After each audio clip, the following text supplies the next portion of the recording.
Felipe II de España, llamado, el Prudente, fue rey de España desde el 15 de enero de 1556 hasta su muerte, de Nápoles y Sicilia desde 1554, y de Portugal y los Algarbas, como Felipe I, desde 1580, logrando una unión dinástica que duró 60 años. Fue asimismo rey de Inglaterra e Irlanda iure uxoris, por su matrimonio con María I, entre 1554 y 1558. Fue hijo y heredero de Carlos I de España e Isabel de Portugal, hermano de María de Austria y Juana de Austria, nieto por vía paterna de Juana I de Castilla y Felipe I de Castilla, y de Manuel I de Portugal y María de Aragón por vía materna.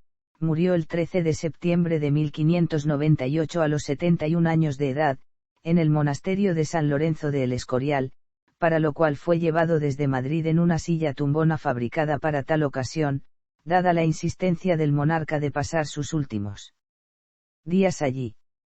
Desde su muerte fue presentado por sus defensores como arquetipo de virtudes, y por sus enemigos como una persona extremadamente fanática y despótica.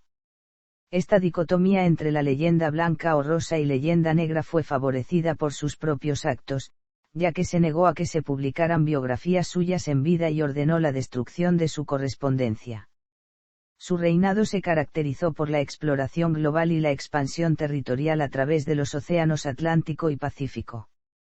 Con Felipe II, la monarquía española llegó a ser la primera potencia de Europa y el Imperio español alcanzó su apogeo. Por primera vez en la historia, un imperio integraba territorios de todos los continentes habitados. Extensión de la monarquía. Duque de Milán. Tras la muerte, el 1 de noviembre de 1535, de Francisco II, último Sforza, el ducado de Milán quedó sin soberano. Los reyes de Francia, emparentados con la familia Visconti, reclamaban el ducado. Esta fue una de las causas de las sucesivas guerras italianas. Francisco I vio en la muerte del duque de Milán una nueva oportunidad para hacerse con el territorio, originando una tercera guerra contra Carlos I de España, que acabó con la tregua de Niza en 1538. En 1540 el ducado seguía sin soberano, estando a cargo de un gobernador. En un primer momento, el propio Carlos I pensó nombrarse a sí mismo duque, ya que Milán era un estado feudatario del Sacro Imperio Romano Germánico y el emperador tenía potestad para conceder el título. Pero esto podría ser considerado un casus belli en Francia, y además, dañaría su imagen de libertador y no conquistador. Entonces decidió conceder el título al príncipe Felipe.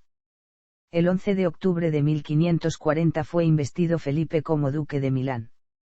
La ceremonia fue secreta y no se consultó con los príncipes electores para evitar problemas internacionales. En 1542 estalló una nueva guerra entre Francia y España.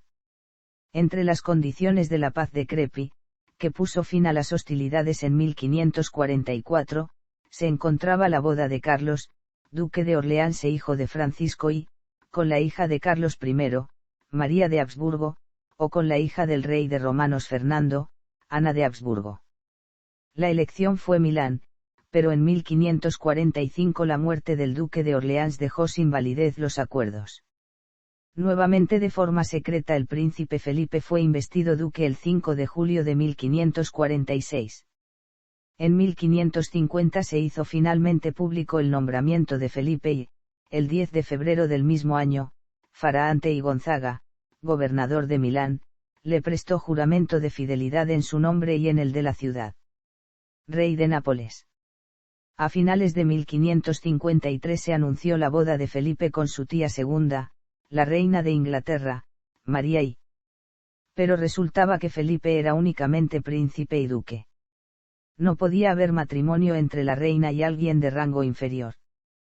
Carlos I solucionó el inconveniente renunciando al reino de Nápoles en favor de su hijo, para que éste fuese rey. El 24 de julio de 1554 Juan de Figueroa, enviado especial de Carlos I y regente de Nápoles, llegó a Inglaterra con la investidura formal de Felipe como rey de Nápoles y duque de Milán. Al día siguiente se celebraron los esponsales. Rey de Inglaterra e Irlanda. El 25 de julio de 1554 Felipe se casó con la reina María I de Inglaterra. Al final de la ceremonia fueron proclamados. Las cláusulas matrimoniales eran muy rígidas para garantizar la total independencia del Reino de Inglaterra. Felipe tenía que respetar las leyes y los derechos y privilegios del pueblo inglés. España no podía pedir a Inglaterra ayuda bélica o económica. Además, se pedía expresamente que se intentara mantener la paz con Francia. Si el matrimonio tenía un hijo, se convertiría en heredero de Inglaterra, los Países Bajos y Borgoña. Si María muriese siendo el heredero menor de edad, la educación correría a cargo de los ingleses. Si Felipe moría, María recibiría una pensión de 60.000 libras al año, pero si María fuese la primera en morir, Felipe debía abandonar Inglaterra renunciando a todos sus derechos sobre el trono. Felipe actuó conforme a lo estipulado en el contrato matrimonial, encontrándose con fuerte resistencia por parte de los cortesanos y los parlamentarios ingleses, lo que se llegó a manifestar en un intento de asesinato abortado en marzo de 1555 en Westminster. Sin embargo, ejerció una notoria influencia en el gobierno del reino, ordenando la liberación de nobles y caballeros presos en la Torre de Londres por haber participado en rebeliones anteriores contra la reina María, y actuando de forma vital para la reintegración de Inglaterra en la Iglesia católica.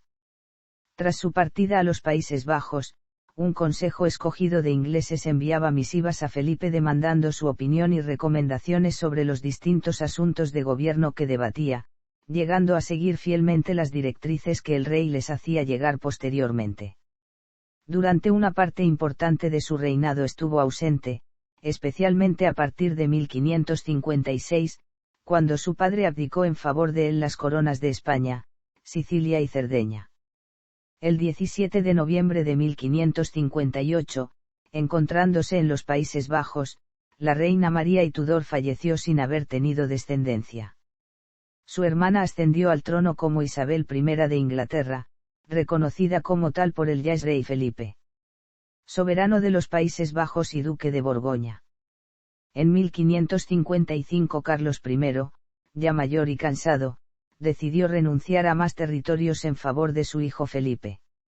El 22 de octubre del mismo año, Carlos abdicó en Bruselas como soberano gran maestre de la Orden del Toisón de Oro. 3 días después, en una grandiosa y ostentosa ceremonia ante decenas de invitados, se produjo la abdicación como soberano de los Países Bajos de los Habsburgo. La renuncia al condado de Borgoña tuvo lugar el 10 de junio de 1556.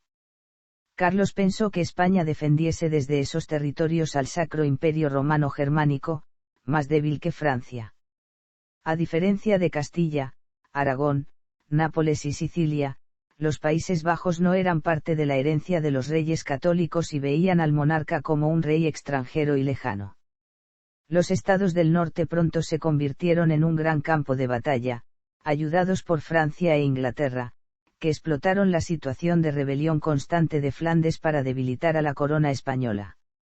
Rey de España, Sicilia y las Indias. El 16 de enero de 1556 Carlos I, en sus habitaciones privadas y sin ninguna ceremonia, cedió a Felipe la corona de los reinos hispanos, Cerdeña, Sicilia y las Indias. Felipe ya desempeñaba funciones de gobierno desde 1544, después de que Carlos I escribiera en 1543, a su regreso a España, las instrucciones de Palamos, que preparaban a Felipe para la regencia de los reinos peninsulares hasta 1550 cuando éste aún tenía 16 años. Aunque durante su juventud vivió 12 años fuera de España en Suiza, Inglaterra, Flandes, Portugal, etc., una vez convertido en rey de España fijó su residencia en Madrid y potenció el papel de esta ciudad como capital de todos sus reinos. Rey de Portugal. El 4 de agosto de 1578, tras la muerte sin descendientes del rey Sebastián I de Portugal en la batalla de Alcázar-Quibir, en Marruecos, heredó el trono su tío abuelo, el cardenal Enrique I de Portugal. Durante el reinado de este, Felipe II se convirtió, como hijo de Isabel de Portugal, en candidato al trono portugués junto a Antonio, el prior de Crato y nieto del rey portugués Manuel I, Catalina de Portugal y los duques de Saboya y Parma. Felipe recibió el apoyo de la nobleza y el alto clero y el prior de Crato fue apoyado por la gran mayoría del pueblo. A la muerte de Enrique I, el prior de Crato se autoproclamó rey de Portugal el 24 de julio de 1580. Ante tal hecho, Felipe II reaccionó enviando a un ejército al mando de Fernando Álvarez de Toledo y Pimentel, el gran duque de Alba, para luchar contra el prior de Crato y reclamar sus derechos al trono. La batalla de Alcántara culminó una rápida y exitosa campaña militar que obligó a Antonio a huir y refugiarse en las Islas Azores, de donde fue desalojado en 1583 tras la batalla de la isla Terceira. Una vez tomada Lisboa, Felipe II fue proclamado rey de Portugal el 12 de septiembre de 1580 con el nombre de Felipe I de Portugal y jurado como tal por las Cortes reunidas en Tomar el 15 de abril de 1581.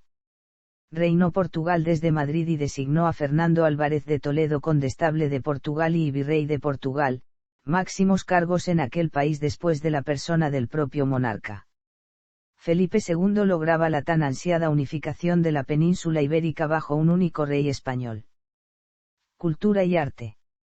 El gobierno de Felipe II coincidió con la etapa histórica conocida como el Renacimiento, aunque el cambio ideológico no fue tan extremo como en otros países, no se rompió abruptamente con la tradición medieval, no desapareció la literatura religiosa y fue durante el Renacimiento cuando surgieron en España autores ascéticos y místicos.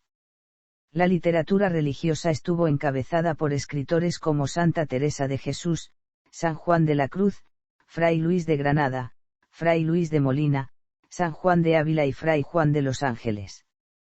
Miguel de Cervantes empezó a escribir sus primeras obras. La poesía lírica de este periodo se divide en dos escuelas, la salmantina y la sevillana. La poesía épica culmina con Alonso de Ercilla, quien dedica la Araucana a Felipe II.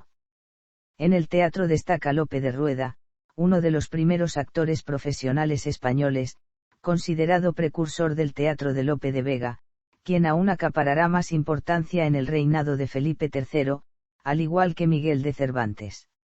Entre los pintores más famosos destacaron el Greco, Tiziano, Antonio Moro o Brueghel el Viejo. Alonso Sánchez Coello fue el pintor de cámara de Felipe II.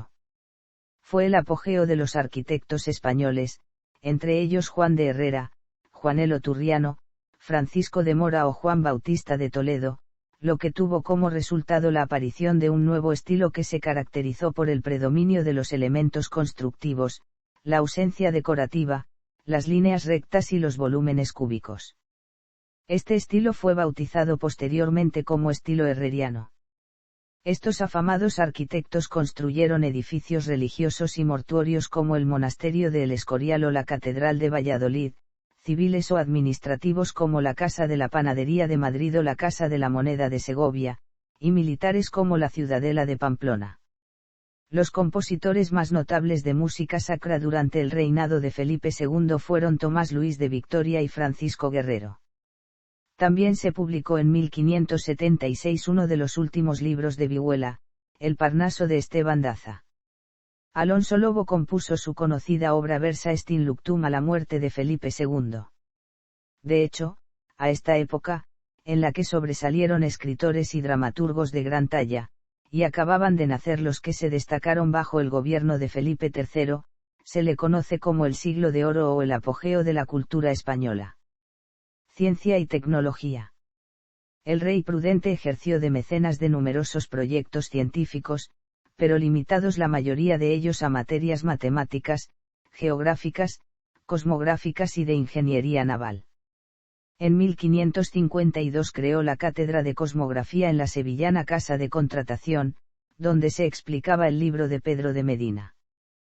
Convocó en 1581 el primer debate moderno sobre construcción e ingeniería naval entre Diego Flores de Valdés, Cristóbal de Barros, Pedro Sarmiento de Gamboa y Juan Martínez de Recalde, quienes intercambiaron pareceres con las juntas de Santander y Sevilla para definir las trazas, proporciones, medidas y fortalezas de los nuevos galeones reales. Incluso promovió la construcción de varios prototipos de barcos a vapor, anticipándose a su época, elaborados por Jerónimo de Allanz y Beaumont. Fundó la primera Academia de Matemáticas y Delineación de Europa en 1583 y le dio un edificio junto al Palacio Real, al parecer en el convento de Santa Catalina de Sena, nombrando para dirigirla al arquitecto Juan de Herrera. Contrató al prestigioso cosmógrafo luso Juan Bautista Labaña para ocupar la cátedra. Al humanista Pedro Ambrosio de Onderiz se le encomendó traducir textos científicos del latín al castellano. Más tarde, fueron profesores de la Academia Juan Arias de Loyola y el milanés Giuliano Ferrofino. Hizo también un gabinete de alquimia y creó y dotó la biblioteca del monasterio de El Escorial, cuya organización encomendó al humanista Benito Arias Montano. Este los ordenó por lenguas y en 74 materias, 21 de las cuales eran científicas. Poumpio Ulioni trajo códices de ingeniería de Leonardo da Vinci desde Milán por petición expresa del rey mucho antes de que se reconociese el valor científico del famoso pintor. En 1562 se creó en Salamanca una cátedra de matemáticas donde se explicó el sistema copernicano, encomendando su enseñanza a Andrés García de Céspedes. Su cosmógrafo real Rodrigo Zamorano escribió Cronología y Repertorio de la Razón de los Tiempos, 1585 y 1594, tradujo los 6 libros primeros de Euclides, 1576, y elaboró una carta de marear, 1579, y un compendio de la arte de navegar. El monarca mandó hacer una pionera descripción topográfica de España y levantar un mapa geodésico que trazó el maestro Pedro Esquivel. Promovió y costeó los trabajos geográficos de Abraham Ortelio y comisionó a Ambrosio de Morales para explorar los archivos eclesiásticos y al botánico Francisco Hernández para estudiar la fauna y la flora mexicanas. Durante su reinado, se creó la Comisión del Calendario, en la Universidad de Salamanca en 1578, de la que surgiría el calendario gregoriano en 1580, al que su reino se añadirían los primeros y que es en la actualidad, el calendario por el que se rigen todas las naciones y organismos internacionales oficialmente. En cuanto a la etnografía e historia natural de ese periodo, cabe destacar la monumental Historia Natural y Moral de las Indias, de José de Acosta, donde se abordan temas cosmográficos, biológicos, botánicos, geográficos así como asuntos religiosos, políticos e históricos.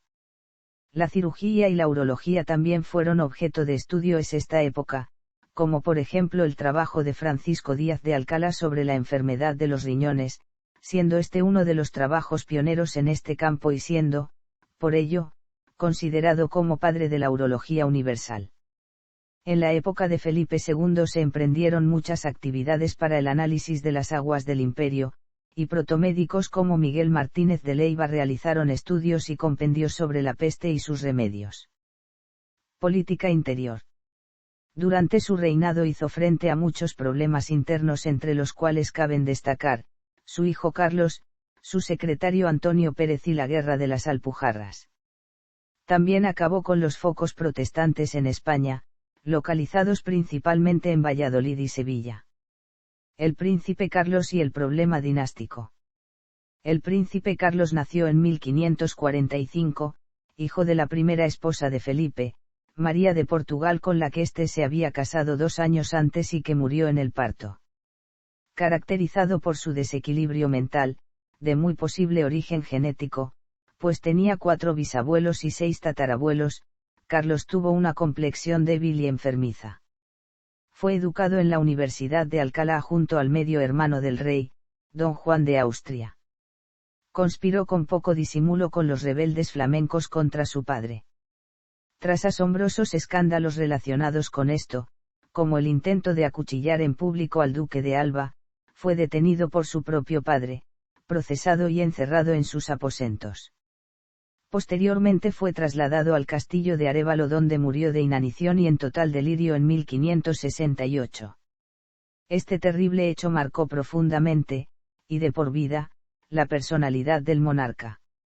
De su segundo matrimonio, con María I de Inglaterra no hubo hijos, pero de su tercer matrimonio con Isabel de Valois tuvo 2 hijas, con lo que, al morir en 1568 Isabel de Valois, Felipe II se encontró con 41 años, viudo y sin descendencia masculina. Este fue uno de los peores años para Felipe II. A la tragedia personal se unían la rebelión en los Países Bajos y las Alpujarras, el avance imparable de la herejía protestante y calvinista en Francia y Europa Central, la piratería berberisca y el resurgir de la amenaza otomana tras el fracaso del sitio de Malta y la muerte de Solimán el Magnífico. En 1570, Felipe II se casó por cuarta vez con Ana de Austria, hija de su primo el emperador Maximiliano II, con quien tuvo 4 hijos, de los cuales solo uno, Felipe, futuro Felipe III, llegó a la edad adulta. Quedando finalmente resuelto el problema de la descendencia, Ana de Austria murió en 1580. Felipe II no volvió a casarse. La rebelión en las Alpujarras. En 1567 Pedro de Deza, presidente de la Real Chancillería de Granada, proclamó la pragmática bajo orden de Felipe II. El edicto limitaba las libertades religiosas, lingüísticas y culturales de la población morisca. Esto provocó una rebelión de los moriscos de las Alpujarras que Juan de Austria redujo militarmente. La crisis de Aragón y Antonio Pérez. Antonio Pérez, aragonés, fue secretario del rey hasta 1579. Fue arrestado por el asesinato de Juan de Escobedo, hombre de confianza de don Juan de Austria, y por abusar de la confianza real al conspirar contra el rey. La relación entre Aragón y la corona estaba algo deteriorada desde 1588 por el pleito del virrey extranjero y los problemas en el condado estratégico de Ribagorza. Cuando Antonio Pérez escapó a Zaragoza y se amparó en la protección de los fueros aragoneses, Felipe II intentó enjuiciar a Antonio Pérez mediante el Tribunal de la Inquisición para evitar la justicia aragonesa. Este hecho provocó una revuelta en Zaragoza que Felipe II redujo usando la fuerza, decapitando a Juan de Lanuza y Urrea y eliminando los fueros y privilegios de Aragón para así poder ajusticiarlo. Reformas administrativas. El padre del rey, Carlos I, había gobernado como un emperador, y como tal, España y principalmente Castilla habían sido fuente de recursos militares y económicos para unas guerras lejanas, de naturaleza estratégica, difíciles de justificar localmente puesto que respondían a su ambición personal y que se habían convertido en carísimas con las innovaciones tecnológicas bélicas. Todo mantenido con los fondos castellanos y con las riquezas americanas, que llegaban a ir directamente desde América a los banqueros holandeses, alemanes y genoveses sin pasar por España. Felipe II, como su antecesor, fue un rey autoritario, y continuó con las instituciones heredadas de Carlos I y con la misma estructura de su imperio y autonomía de sus componentes, pero gobernó como un rey nacional. España, y especialmente Castilla, eran el centro del imperio, con su administración localizada en Madrid. Felipe II no visitó apenas sus territorios de fuera de la península y los administró a través de oficiales y virreyes, quizá porque temía caer en el error de su padre, Carlos I, ausente de España durante los años de las rebeliones comuneras, quizá porque, a diferencia de su padre, que aprendió muy mayor el español, Felipe II se sentía profundamente español. Convirtió España en el primer reino moderno, realizó reformas hidráulicas y una reforma de la red de caminos, con posadas, con una administración desconocida hasta entonces. Los administrativos de Felipe II solían tener estudios universitarios, principalmente de las universidades de Alcalá y Salamanca. La nobleza también ocupaba puestos administrativos, aunque en menor cantidad. Ejemplos reseñables de su meticulosa administración son: en 1559, Felipe II decidió trasladar la sede de la corte y convirtió a Madrid en la primera capital permanente de la monarquía española. Con anterioridad, probablemente desde antes de su nacimiento en Valladolid en 1527, bajo el reinado de su padre Carlos I, la corte se encontraba en Valladolid, siendo así hasta 1559. Desde entonces, salvo un breve intervalo de tiempo entre 1601 y 1606, bajo el gobierno de Felipe III, en el que volvió temporalmente la capitalidad a Valladolid, Madrid ha sido la capital de España y sede del gobierno de la nación. La grande y felicísima Armada o Armada Invencible, de la que se conocía hasta el nombre del ínfimo grumete, mientras que los ingleses no tuvieron noticia cierta ni siquiera de todos los barcos que participaron. Los tercios eran las mejores unidades militares de su época. Creados por su antecesor, Carlos I de España, fueron decisivos para Felipe II en las victorias que obtuvo frente a los franceses, ingleses y holandeses en su reinado. Eran expertos en tácticas como el asedio. Aparte de tener los mejores soldados, también disponía de los mejores generales de su época, tanto en tierra como en el mar. De estos destacaron Fernando Álvarez de Toledo y Pimentel, duque de Alba de Tormes, Alejandro Farnesio, duque de Parma, Álvaro de Bazán y Juan de Austria, entre otros. Innovaciones militares en todos los sentidos. Aparición de los arcabuceros y mosqueteros, que combatían junto con los piqueros y la caballería. Asimismo se disponía de artillería, desde cañones de bronce o hierro colado, medios cañones, culebrinas hasta falconetes. En el aspecto táctico, destaca la utilización de ataques por sorpresa nocturnos. Si se trataba de un asedio, los tercios realizaban obras de atrincheramiento para rodear la plaza y aproximar los cañones y minas a los muros. Uno de los escuadrones se mantenía en reserva para rechazar cualquier tentativa de contraataque de los sitiados. En el mar, destacaba la utilización masiva de galeones, ya que su combinación de tamaño, velamen y la posibilidad de transportar armamento y tropas lo hacían idóneo para las largas travesías oceánicas, combinando así la capacidad de transporte de las naves de carga con la potencia de fuego que requerían las nuevas técnicas de guerra en el mar, permitiendo disponer de barcos de transporte fuertemente armados. Carlos I creó el 27 de febrero de 1537 la Infantería de Marina de España, convirtiéndola en la más antigua del mundo al asignar de forma permanente a las escuadras de galeras del Mediterráneo las compañías viejas del Mar de Nápoles. Sin embargo, fue Felipe II quien creó el concepto actual de fuerza de desembarco, concepto que aún perdura en nuestros días. Destinó gran cantidad de dinero para crear la mejor red de espionaje de la época. Es muy conocido el uso de la tinta invisible y de la escritura microscópica por parte de los servicios secretos de Felipe II. Bernardino de Mendoza fue militar, embajador y jefe de los servicios secretos en diversas regiones del Imperio Español bajo Felipe II y durante este tiempo estuvo destinado como embajador español en París. Una de las acciones más importantes atribuidas a este antepasado de los actuales servicios secretos, fue el asesinato de Guillermo de Orange a manos de Balthasar Gerard.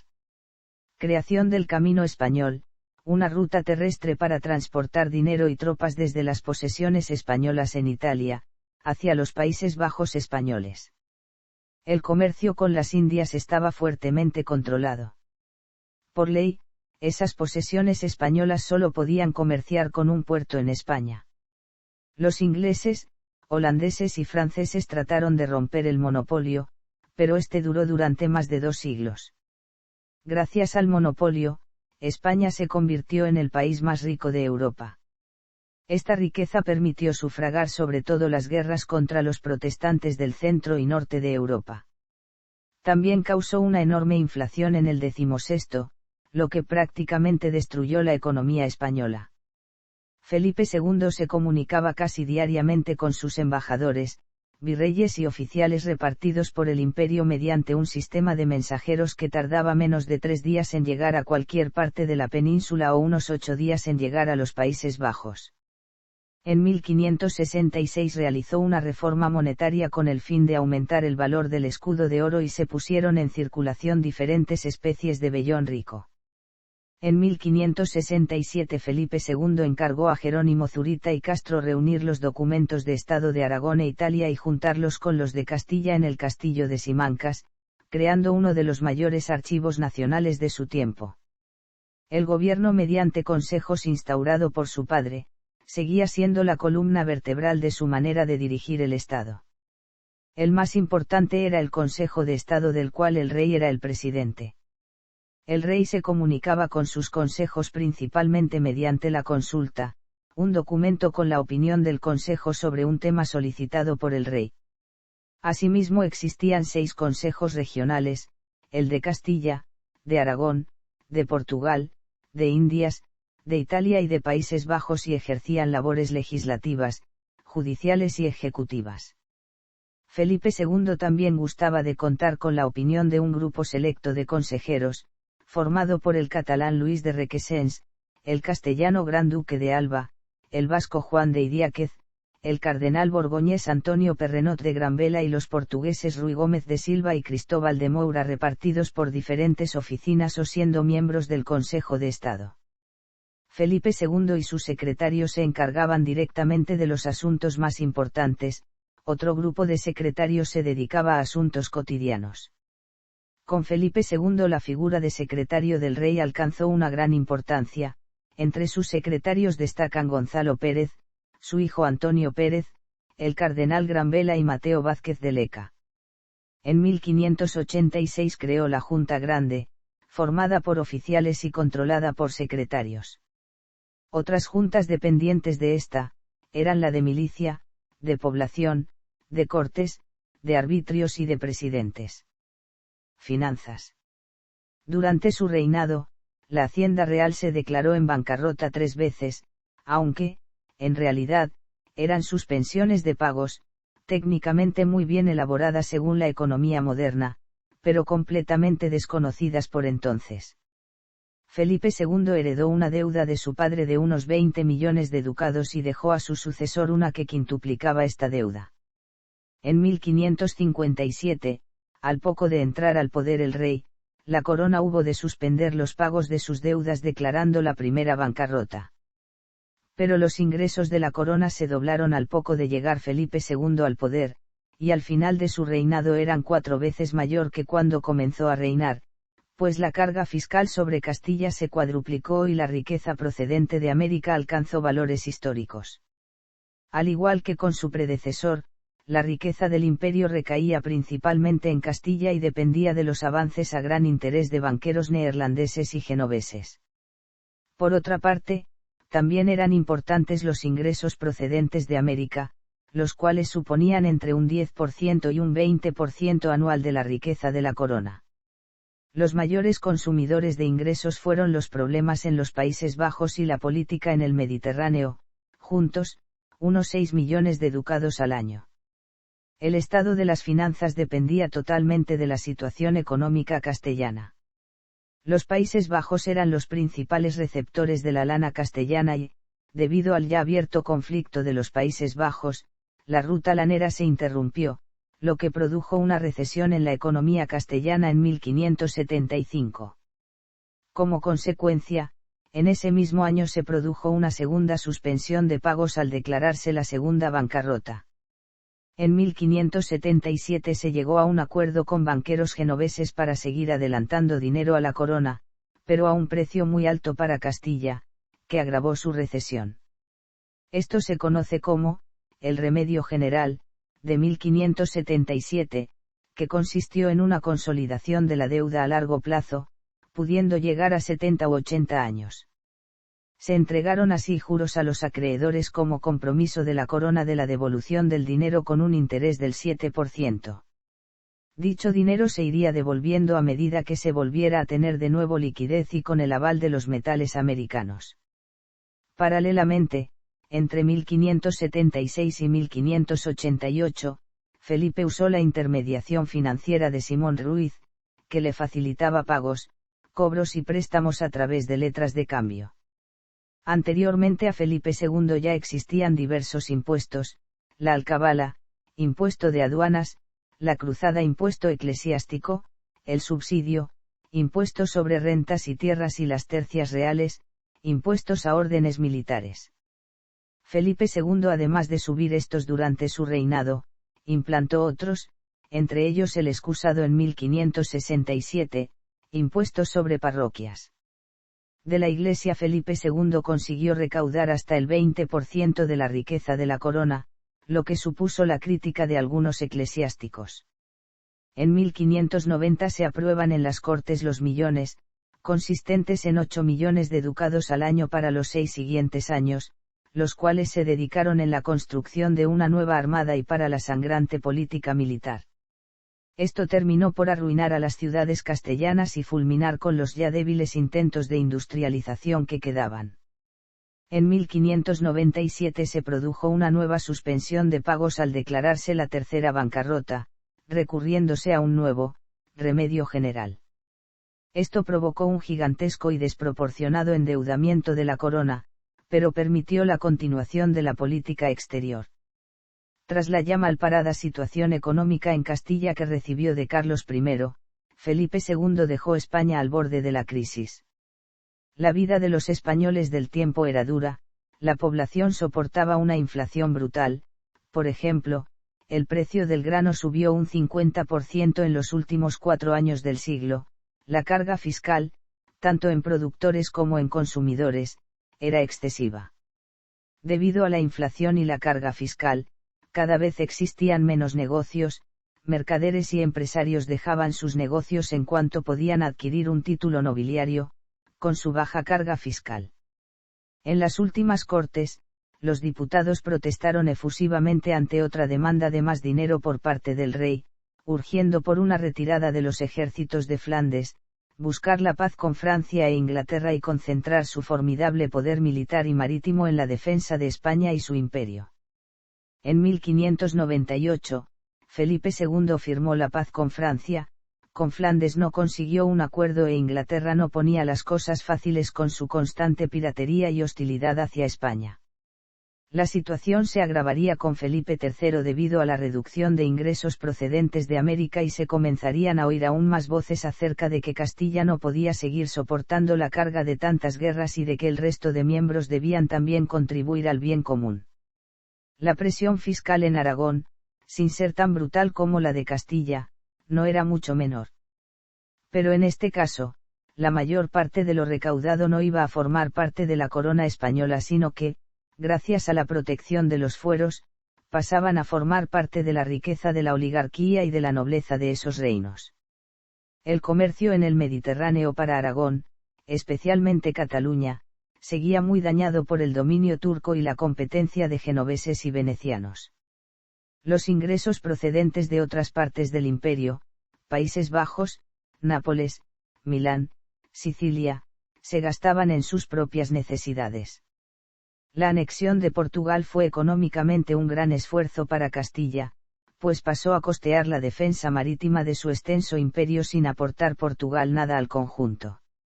La mayoría de historiadores coincide en subrayar que la situación de pobreza que sumió al país al final de su reinado está directamente relacionada por la carga del imperio y su papel de defensor de la cristiandad. Durante el reinado de Felipe II apenas hubo un respiro en el esfuerzo militar. Hubo de compaginar dos durante la mayor parte de su reino, el Mediterráneo contra el poder turco y los Países Bajos contra los rebeldes. Al final de su reinado contaba con 3 frentes simultáneos, los Países Bajos, Inglaterra y Francia.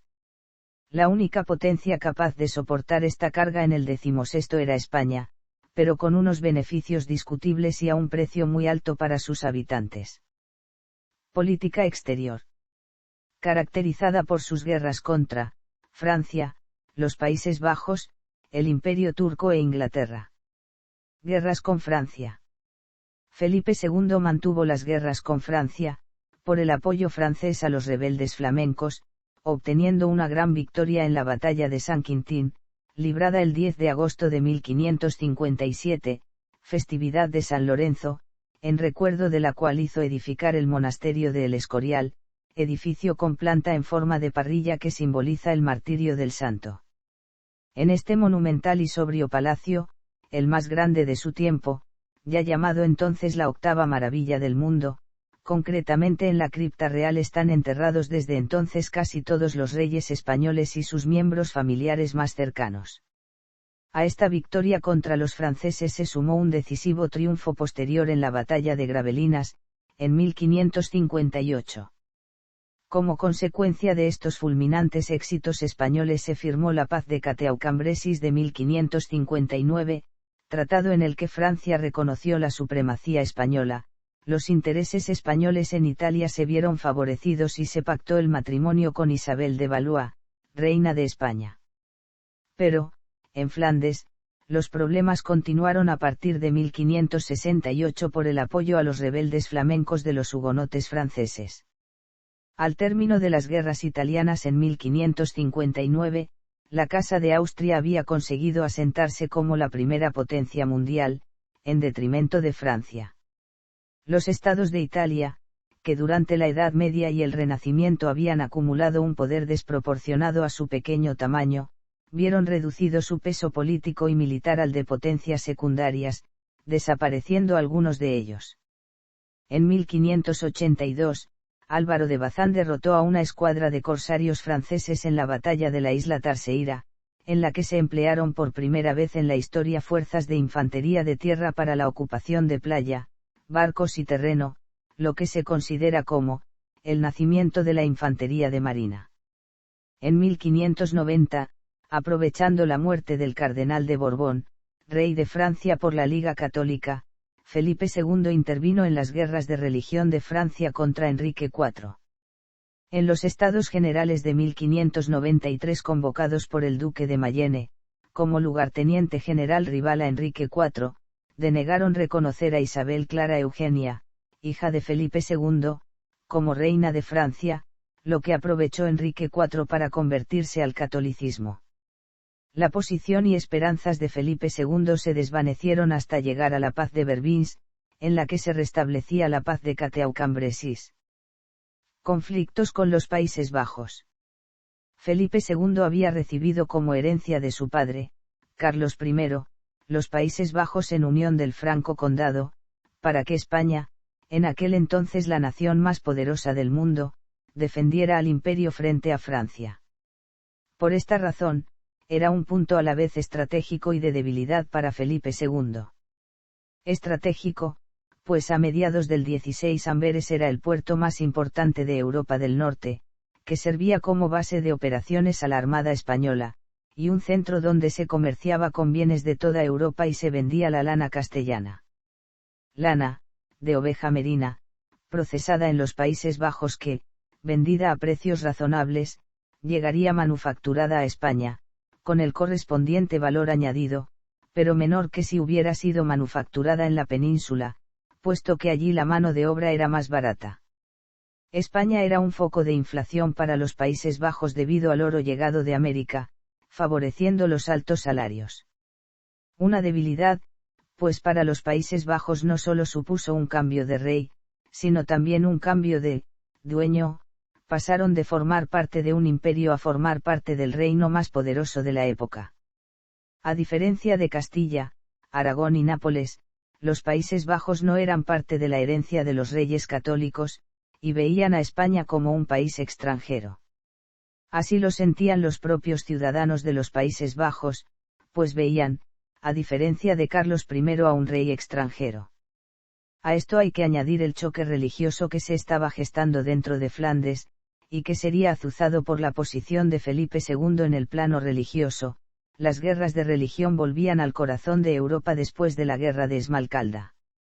Gobernados por su hermana Margarita de Parma desde 1559, se encaró a los nobles rebeldes que pedían una mayor autonomía y a los protestantes que exigían el respeto a su religión, dando inicio a la Guerra de los 80 años. Sin embargo, Felipe II era de otra opinión.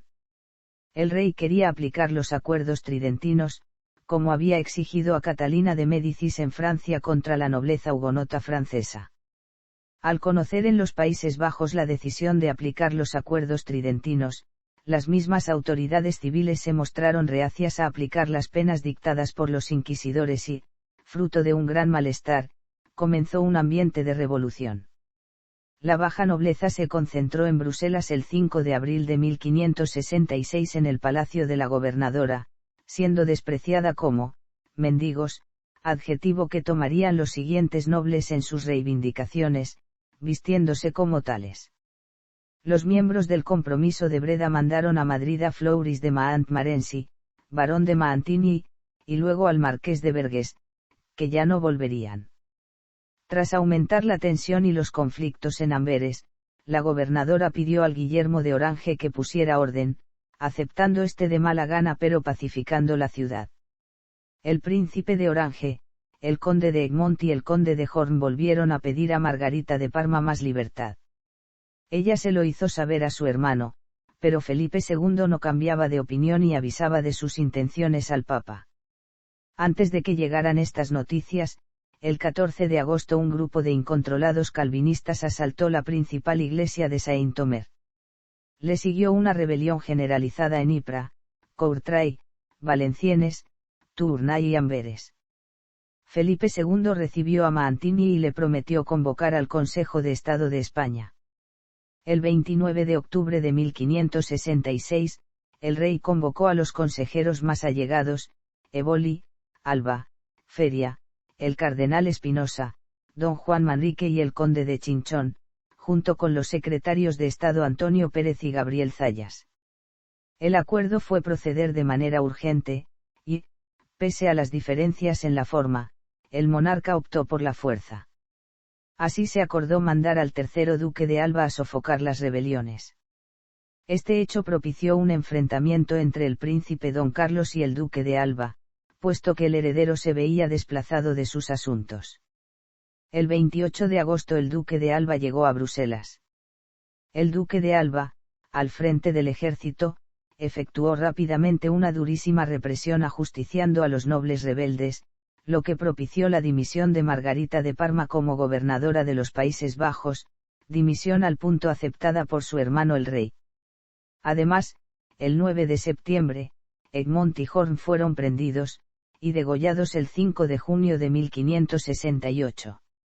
Felipe II buscó soluciones con los nombramientos de Luis de Requesens, Juan de Austria y Alejandro Farnesio, que consiguió el sometimiento de las provincias católicas del sur en la Unión de Arras. Ante esto, los protestantes formaron la Unión de Utrecht. El 26 de julio de 1581, las provincias de Brabante, Geldres, Zutphen, Holanda, Zelanda, Frisia, Malinas y Utrecht anularon en los Estados Generales su vinculación con el rey de España, por el acta de abjuración, y eligieron como soberano a Francisco de Anjou. Pero Felipe II no renunció a esos territorios, y el gobernador de los Países Bajos Alejandro Farnesio inició la contraofensiva y recuperó a la obediencia del rey de España de gran parte del territorio, especialmente tras el asedio de Amberes, pero parte de ellos se volvieron a perder tras la campaña de Mauricio de Nassau. Antes de la muerte del rey de España, el territorio de los Países Bajos, en teoría las 17 provincias, pasó conjuntamente a su hija Isabel Clara Eugenia y su yerno el archiduque Alberto de Austria por el acta de cesión de 6 de mayo de 1598. Problemas con Inglaterra. Felipe II luchó contra la corona inglesa por motivos religiosos, por el apoyo que ofrecían a los rebeldes flamencos y por los problemas que suponían los corsarios ingleses que robaban la mercancía americana a los galeones españoles en la zona del Caribe a partir de 1560. Así pues, los principales escenarios de los combates serían el Atlántico y el Caribe.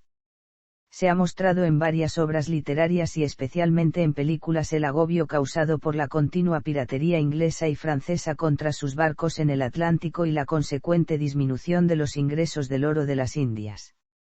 Sin embargo, investigaciones más profundas indican que esta piratería realmente consistía en varias decenas de barcos y varios cientos de piratas, siendo los primeros de escaso tonelaje, por lo que no podían enfrentarse con los galeones españoles, teniéndose que conformar con pequeños barcos o los que pudieran apartarse de la flota. En segundo lugar está el dato según el cual, durante el 16º, ningún pirata ni corsario logró hundir galeón alguno, además de unas 600 flotas fletadas por España solo 2 cayeron en manos enemigas y ambas por marinas de guerra, no por piratas ni corsarios.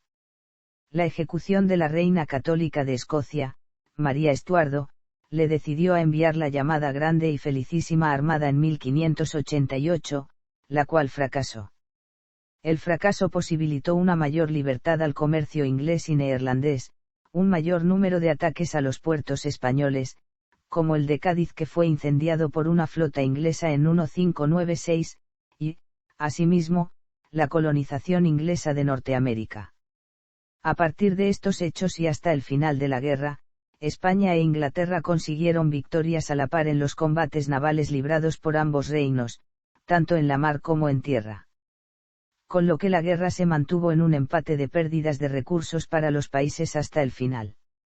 Mientras los ingleses saqueaban las posesiones españolas y no consiguieron nunca el objetivo de capturar una flota de Indias, la Armada española se preparó sin mucho éxito para invadir Inglaterra, repelió algún ataque inglés y los corsarios españoles capturaban toneladas de mercancías de barcos ingleses.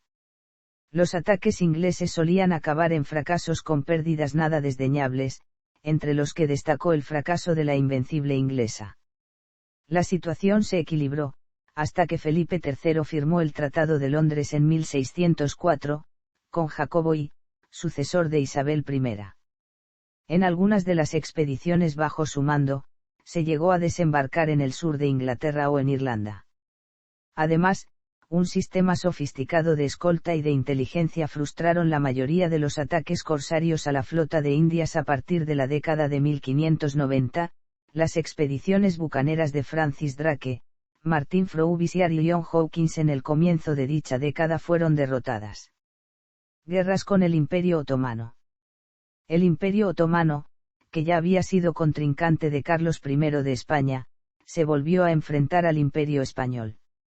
En 1560, la flota turca, que era una potencia de primer orden, había derrotado a los cristianos en la batalla de los Jelbes. El sitio de Malta, en 1565, empero, fue fallido y además considerado como uno de los asedios más importantes de la historia militar y desde el punto de vista de los defensores, el más exitoso. En 1570, después de unos años de tranquilidad, los turcos iniciaron una expansión atacando varios puertos venecianos del Mediterráneo oriental y conquistaron Chipre a Venecia con 300 naves y ponen sitio a Nicosia. Venecia pidió ayuda a las potencias cristianas, pero solo el Papa Pío V le respondió. Este consiguió convencer al rey de España para que también ayudara, y se formó una armada para enfrentarse a los turcos. Esta armada se reunió en el puerto de Suda, en la isla de Candia, en Creta. Esta coalición, conocida como Liga Santa, se enfrentó a la flota turca en el Golfo de Lepanto, el 7 de octubre de 1571, librándose la batalla de Lepanto que acabó en una gran victoria de los aliados católicos. Así la describe el marqués de Lozoya. Después de este combate, los turcos rehicieron su flota de modo que, otra vez aliada con los piratas berberiscos, seguía siendo la más potente del Mediterráneo. Durante casi 2 años la flota otomana evitó el combate y no fue hasta después de la toma de Túnez y la Goleta por don Juan de Austria, en 1573, cuando Selim II, sucesor de Solimán el Magnífico, envió una fuerza de 250 naves de guerra y un contingente de unos 100.000 hombres para reconquistar ambas plazas, labor en la que perecieron cerca de 30.000 hombres, aunque con resultado satisfactorio. Fue la última gran batalla en el Mediterráneo.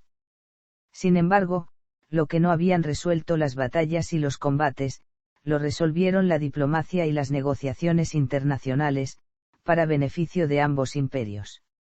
Felipe II veía cómo se agravaba la guerra en Flandes, y Selim II tenía que hacer frente a la guerra con Persia. Ambos se encontraban librando campañas militares en otras fronteras, y ninguno se sentía con la fuerza suficiente para continuar el conflicto. Convencidos de la distinta situación que ambos imperios vivían, decidieron firmar una serie de treguas que terminaron por alejar definitivamente la guerra en el Mediterráneo durante unos cuantos años. Expansión por el Atlántico y el Pacífico. Felipe II continuó con la expansión en tierras americanas e incluso se agregaron a la corona las Islas Filipinas, conquistadas por Miguel López de Legazpi, aunque fue Ruy López de Villalobos quien las denominó así en su honor. La colonización española de las islas codiciadas también por ingleses, holandeses y portugueses no se aseguró hasta 1565 cuando Miguel López de Legazpi, enviado por el virrey de Nueva España, construyó el primer asentamiento español en Cebú. La ciudad de Manila, capital del archipiélago, se fundó por el propio Legazpi en 1571. Una vez descubierto el circuito de corrientes oceánicas y vientos favorables para la navegación entre América y Filipinas, se estableció la ruta regular de flotas entre Manila y Acapulco, México, conocida como el Galeón de Manila.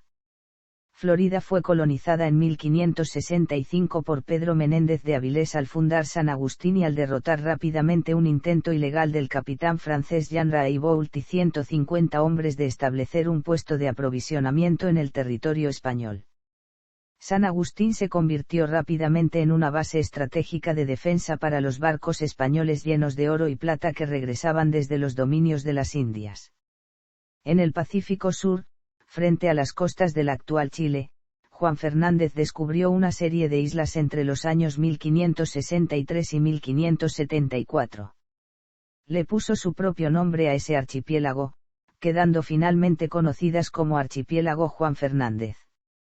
Los primeros europeos en llegar a las islas que hoy son Nueva Zelanda lo hicieron en el probable viaje de Juan Jufré y del marino Juan Fernández a Oceanía, ocasión en la cual habrían descubierto Nueva Zelanda para España. A finales de 1576, este suceso se basó en un documento que se presentó a Felipe II y en vestigios arqueológicos encontrados en cuevas en el extremo superior de la isla norte. Se meditó incluso la conquista de China para el Imperio Español durante su reinado.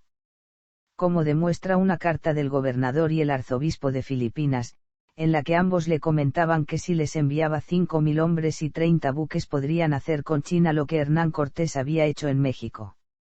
Sin embargo, Felipe II nunca llegó a responder a esa carta. Se ampliaron los dominios en África.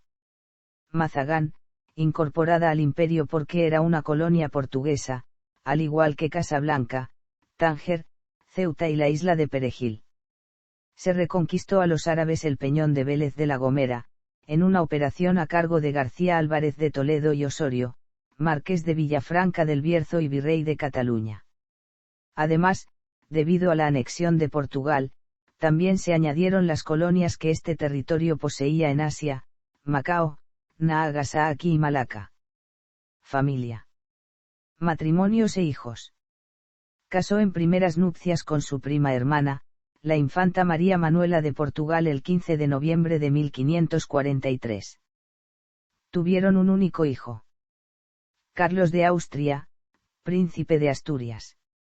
Casó en segundas nupcias con la prima hermana de su padre Carlos e Isabel, la reina María I de Inglaterra, en Winchester el 25 de julio de 1554. No tuvieron hijos. Su tercer matrimonio con Isabel de Valois tuvo lugar el 22 de junio de 1559. Tuvieron 5 hijas. 2 niñas gemelas, aborto espontáneo. Isabel Clara Eugenia, casada con su primo hermano, el archiduque Alberto de Austria. Catalina Micaela, casada con Carlos Manueli, duque de Saboya. Juana, murió a las pocas horas de nacer. Casó en cuartas nupcias con su sobrina la archiduquesa Ana de Austria, el 14 de noviembre de 1570. Ana era hija de Maximiliano II de Habsburgo y de María de Austria y Portugal. La pareja tuvo 4 hijos y una hija. Fernando, príncipe de Asturias. Carlos Lorenzo. Diego Félix, príncipe de Asturias. Felipe, príncipe de Asturias, futuro rey de España como Felipe III. María. Amantes. Isabel Osorio, dama de compañía de la hermana de Felipe II. Tuvo 2 hijos, Bernardino y Pedro, de los que nunca dio el nombre del padre. Eufrasia de Guzmán fue posiblemente amante de Felipe II entre 1559 y 1564, mientras éste esperaba que su esposa Isabel de Valois cumpliese la edad para consumar el matrimonio. Tuvo un hijo y una hija, siendo uno de ellos atribuible a Felipe II sin haberse confirmado nunca tal punto. Semblanza. En 1554, según el observador escocés John Eldar, Felipe II era de estatura media, más bien pequeña, y continúa. Desde el Annus Horribilis de 1568, el monarca renacentista acentuó su severidad, y con el tiempo se fue asimilando al estereotipo de la leyenda negra, tan grave de gesto como de palabra. Era de carácter taciturno, prudente, sosegado, constante y considerado, y muy religioso, aunque sin caer en el fanatismo del que le acusaban sus enemigos. En 1577 se lo describe así. Su carácter psicológico era reservado y ocultó su timidez e inseguridad bajo una seriedad que le valió una imagen de frialdad e insensibilidad. No tuvo muchos amigos, y ninguno gozó completamente de su confianza, pero no fue el personaje oscuro y amargado que se ha transmitido en la historia a través de la leyenda negra. Fue un hombre considerado inteligente, muy culto y formado, aficionado a los libros, a la arquitectura y al coleccionismo de obras de arte, pintura, relojes, armas, curiosidades, rarezas. Muy riguroso en la defensa del catolicismo, descartó a El Greco en El Escorial por considerar que su estilo no se ajustaba a la ortodoxia religiosa, pero atesoró numerosas obras extravagantes de El Bosco y mitologías de Tiziano de evidente erotismo. Felipe II era además un gran aficionado a la caza y la pesca. Fallecimiento. Felipe II tuvo, durante la mayor parte de la vida, una salud delicada. Padeció numerosas enfermedades y durante sus 10 últimos años de vida la gota le tuvo postrado. Llegó a perder la movilidad de la mano derecha, sin poder firmar los documentos. A fines de la primavera de 1598 se hizo trasladar en litera de Madrid a El Escorial. Comulgó por última vez el 8 de septiembre, ya que los médicos se lo prohibieron a partir de ese momento, por miedo a ahogarse al tragar la hostia.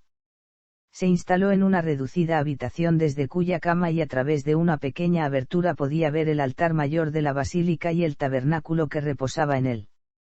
A pesar de su inmenso sufrimiento disponía minuciosamente de los menores detalles de sus exequias. Mandó a llamar a su hija preferida y a su hijo, a quienes se mostró encenegado en sus deyecciones y les murmuró: «He querido, hijos míos, que os hallarais presentes para que veáis en qué vienen a parar los reinos y señoríos de este mundo». A las 5 de la madrugada del domingo 13 de septiembre de 1598, con un crucifijo en una mano y un cirio encendido en la otra y los ojos fijos en el tabernáculo, falleció en el monasterio de El Escorial, donde fue sepultado a los 71 años. Su agonía había durado 53 días, en los que sufrió varias enfermedades: gota, artrosis, fiebres tercianas, abscesos e hidropesía entre otras. Ancestros. Sucesión. Cine. Véase también. Imperio Español. Anexo: Cronología de los reinos en la península ibérica. Relaciones topográficas de Felipe II. Monasterio de El Escorial. Padre de la nación. En mis dominios no se pone el sol. Anexo: Retratos de Felipe II.